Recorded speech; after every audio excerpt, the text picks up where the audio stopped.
ശ്രീ ശത്രുഘ്നസ്വാമി ക്ഷേത്രത്തിലേക്ക്. നാലമ്പല ദർശനങ്ങളിൽ നാലാമതായി സന്ദർശിക്കുന്ന ക്ഷേത്രം പായമ്മൽ ശ്രീ ശത്രുഘ്നൻ സ്വാമി ക്ഷേത്രം. ഞങ്ങളുടെ സന്ദർശനം രാവിലെ ആയിരുന്നു. അതുകൊണ്ടുതന്നെ സന്ദർശകർ എത്തിത്തുടങ്ങുന്നതേ ഉണ്ടായിരുന്നുള്ളൂ.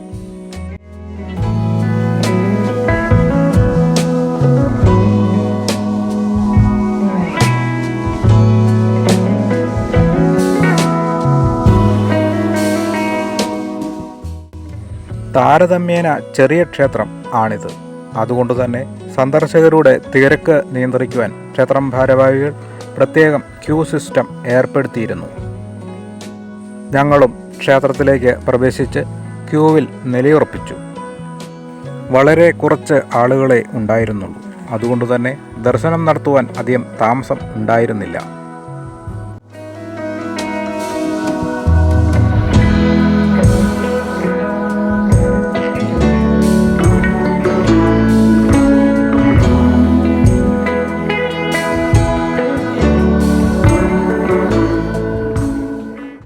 തൃശ്ശൂർ ജില്ലയിലെ പായമ്മൽ എന്ന സ്ഥലത്താണ് നാലമ്പലങ്ങളിൽപ്പെട്ട ശത്രുഘ്നസ്വാമിയുടെ ക്ഷേത്രം സ്ഥിതി ചെയ്യുന്നത്. ഇരിങ്ങാലക്കുട മതിലകം വഴിയിലുള്ള അരിപ്പാലം എന്ന സ്ഥലത്തു നിന്നും ഏകദേശം 1 കിലോമീറ്റർ അകലെയാണ് പായമ്മൽ ശത്രുഘ്നസ്വാമി ക്ഷേത്രം സ്ഥിതി ചെയ്യുന്നത്. കൂടൽമാണിക്യം ക്ഷേത്രത്തിൽ നിന്നും 6 കിലോമീറ്റർ ദൂരം മാത്രമാണുള്ളത്. ത്യാഗസന്നദ്ധത പ്രാവർത്തികമാക്കാൻ കഴിയാത്ത പുരാണ കഥാപാത്രമായ ശത്രുഘ്നനാണ് പ്രധാന പ്രതിഷ്ഠ. ക്ഷേത്രത്തിലെ വഴിപാട് നടത്തുവാൻ താൽപ്പര്യമുള്ളവർക്ക് ഉതകുംവണ്ണം ക്ഷേത്രത്തിൽ പ്രത്യേക കൗണ്ടറുകൾ സ്ഥാപിച്ചിരുന്നു.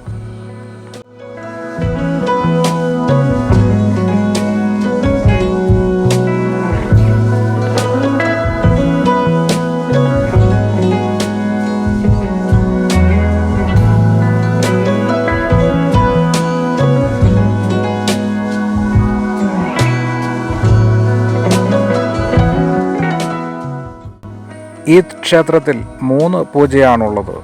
ഈ ക്ഷേത്രത്തിലെ പ്രധാന വഴിപാടാണ് സുദർശന പുഷ്പാഞ്ജലി. ശത്രുദോഷ ശാന്തിക്കും ശ്രേയസ്സിനും ഈ പുഷ്പാഞ്ജലി വളരെ ഫലപ്രദമാണ് എന്നാണ് വിശ്വാസം.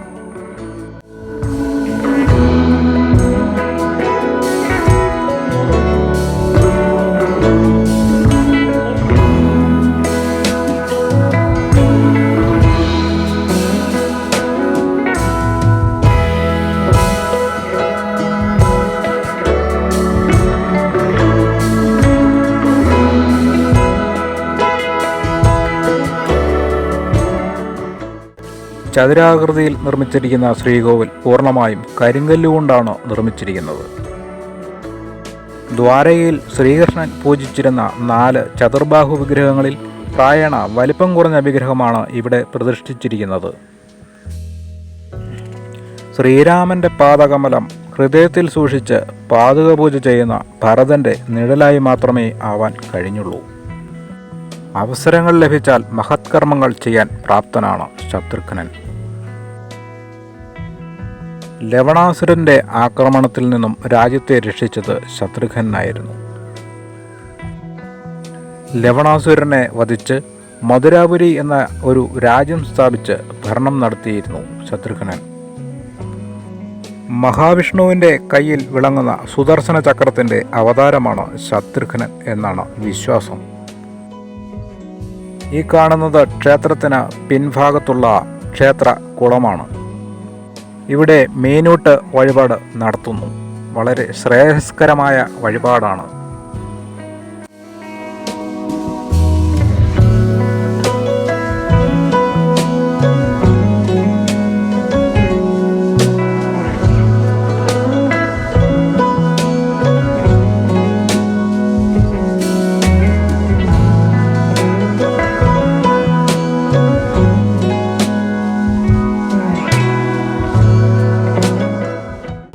ദശരഥപുത്രന്മാരുടെയെല്ലാം ക്ഷേത്രങ്ങൾ ഒരേ ദിവസം സന്ദർശിക്കുന്നത് സമ്പൂർണ്ണ രാമായണ പാരായണം നടത്തുന്നതിന് തുല്യമാണ് എന്നാണ് പറയപ്പെടുന്നത്.